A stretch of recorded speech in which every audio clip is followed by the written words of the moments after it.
أعوذ بالله من الشيطان الرجيم بسم الله الرحمن الرحيم قل إن الصلاتي ونسقي ومحياي ومماتي لله رب العالمين কুরবানির জরুরি ফাজাইল ও মাসাইল সম্পর্কে গুরুত্বপূর্ণ আলোচনা।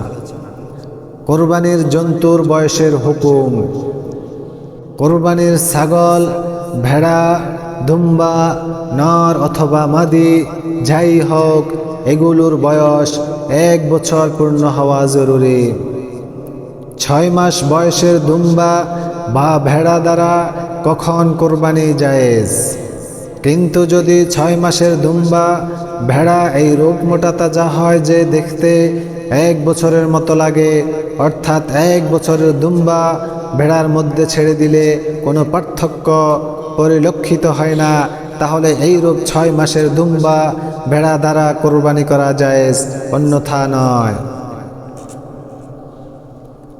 কিন্তু বকরি যতই মোটা তাজা হোক না কেন, 1 বছর পূর্ণ হওয়া জরুরি, 1 দিন কম হলেও কোরবানি জায়েজ হবে না।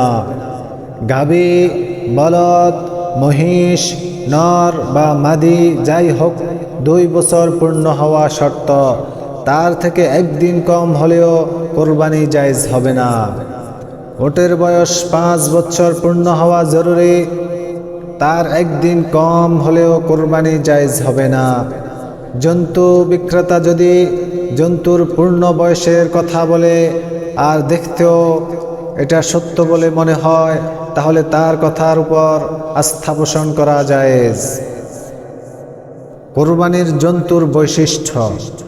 কোরবানি জন্তু সর্বপ্রকার শরঈ দোষ ত্রুটি হতে মুক্ত হওয়া বাঞ্ছনীয়।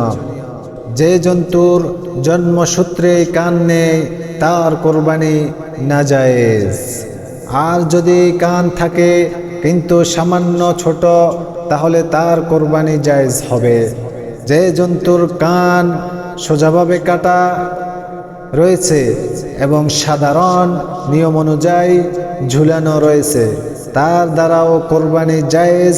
কিন্তু যে জন্তুর 1/3 অর্থাৎ 3 ভাগের 1 ভাগ বা তার বেশি অংশ কাটা, তার দ্বারা কোরবানি জায়েজ নয়।